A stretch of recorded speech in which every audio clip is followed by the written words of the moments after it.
sasaran korbannya selalu warga negara asing.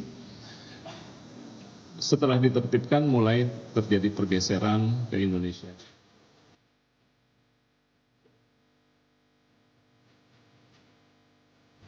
Ada harta karun forensik yang bisa dimanfaatkan. 321 komputer itu dan satu server itu menyimpan sidik jari forensik.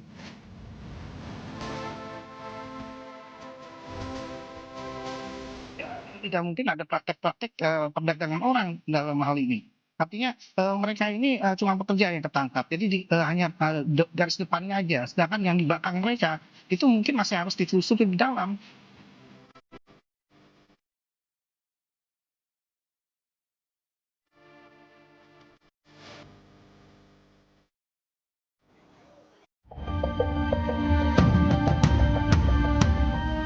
Penangkapan 320 warga negara asing terkait sindikat judi daring jadi indikasi basis operasi praktik penipuan ini bergeser ke Indonesia. Polri mengonfirmasi hal ini saat konferensi pers Sabtu lalu. Polri bilang pergeseran operasional penipuan daring ini akibat basis sebelumnya di kawasan Indochina sudah banyak ditertibkan. Daerah Indochina, khususnya Myanmar, Kamboja, Laos, Vietnam, yang selama ini menjadi basis-basis dari perekrutan dan aktivitas tindak pidana daring yang sasaran korbannya transnasional, sasaran korbannya selalu warga negara asing. Setelah ditertibkan mulai terjadi pergeseran ke Indonesia dan itu tentunya sudah kami antisipasi dan kami prediksi. Kamis lalu, polisi membongkar markas judi online atau judol tersebut di sebuah gedung di Jalan Hayam Wuruk, Jakarta Barat.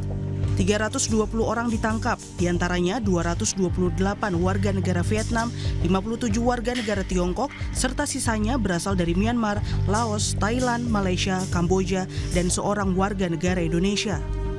Dari 320 orang itu, 275 WNA diantaranya telah ditetapkan sebagai tersangka. Polisi masih mengusut peran pelaku, sementara satu WNI yang ikut ditangkap adalah warga Jakarta mantan bekerja di Kamboja. Setelah kita lakukan pemeriksaan kemarin ternyata ada satu orang WNI, yaitu warga di Jakarta sini, tapi yang bersangkutan adalah mantan ataupun pernah bekerja di Kamboja. Jadi datang sini juga bekerja di sini lagi. 320. Nanti akan kita dalami lebih lanjut ya Mas, karena ini kan kita masih konsentrasi, ini jumlahnya juga banyak karena 320.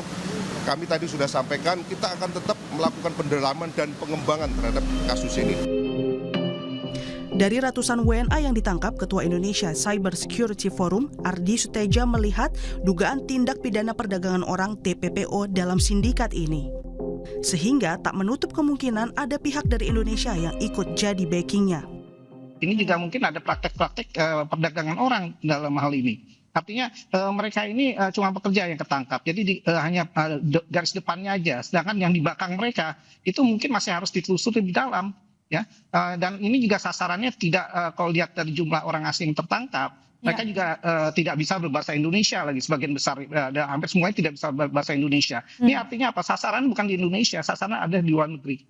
Bos besar tidak ada di Indonesia dan mereka tidak mustahil bisa beroperasi, pasti ada bantuan dari pelaku-pelaku dari dalam negeri.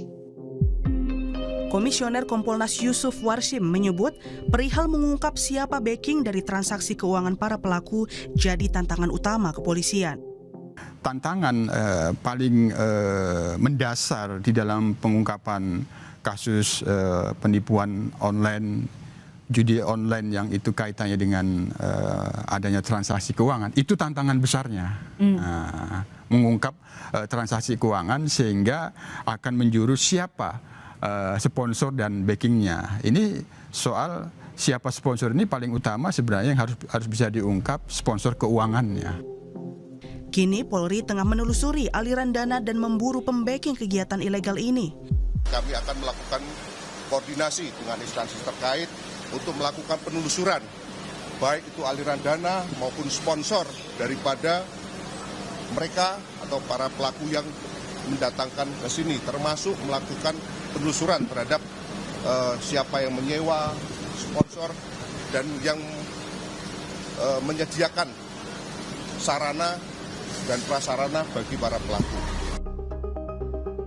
Pakar keamanan siber sekaligus Direktur Eksekutif Communication and Information System Security Research Center (SISREC) Pratama Persada mengingatkan pemerintah agar Indonesia tak jadi surga selanjutnya untuk praktik kejahatan transnasional ini. Sebenarnya yang perlu diperdalam itu nanti adalah pemodalnya siapa, seperti tadi Pak Usman bilang, pemilik platformnya siapa, kemudian penyedia rekeningnya siapa, penyedia kriptonya siapa, karena pasti ujung-ujungnya nanti akan dilempar ke kripto nih gitu. Kemudian masalah sponsor visa dan lain-lain gitu. Karena ini modusnya ini semakin lama akan semakin canggih Mbak gitu. Nah, ini jangan sampai nih Indonesia jadi safe haven-nya untuk operasi judi online Asia Tenggara nih gitu. Kepala Pusat Pelaporan dan Analisis Transaksi Keuangan PPATK periode 2002-2011 Yunus Hussein menyatakan polisi perlu menginvestigasi pihak-pihak yang paling banyak menerima transaksi. Yunus menyebut pihak tersebut sebagai pengendali atau beneficial owner dalam suatu sindikat kejahatan. Nah, jadi dari transaksi, kita kalau transaksi banyak ke orang ini, jumlahnya banyak, frekuensinya tinggi, dan dia banyak menerima dari transaksi itu, kemungkinan besar dia adalah pengendali, beneficial owner tadi. Dengan melihat jalur utama di bank ini, baik yang masuk ataupun yang diminta atau dilakukan pemeriksaan akan ketahuan. Nah, informasi awal dari kepolisian siapa-siapa mereka itu perlu diberikan ke PPATK bisa biar dicari transaksi orang-orang ini gitu. Sehingga udah lebih fokus jadinya. Lebih fokus karena jumlahnya begitu besar ya. Orangnya begitu banyak dan ini menarik, saya kira tidak terlalu susah untuk terasir transaksi mereka. Polisi menyita sejumlah barang bukti seperti berangkas, mata uang dari berbagai negara, paspor, ponsel, laptop, dan komputer. Polisi pun menemukan 75 situs judol yang dikelola oleh para pelaku. Bagi pengamat keamanan siber Vaksinkom, Alphonse Tanujaya, sejumlah barang bukti elektronik dapat menjadi harta karun forensik, menunjukkan server sindikat judol hingga database para pemain yang dapat mengarahkan pada pelaku utama. Dengan penangkapan ini saya sangat apresiasi, sangat menarik. Ada harta karun forensik yang bisa dimanfaatkan asalkan pihak kepolisian men-treat crime scene-nya dengan benar. 321 komputer itu dan server-server itu menyimpan sidik jari forensik. Jangan sampai dikacaukan,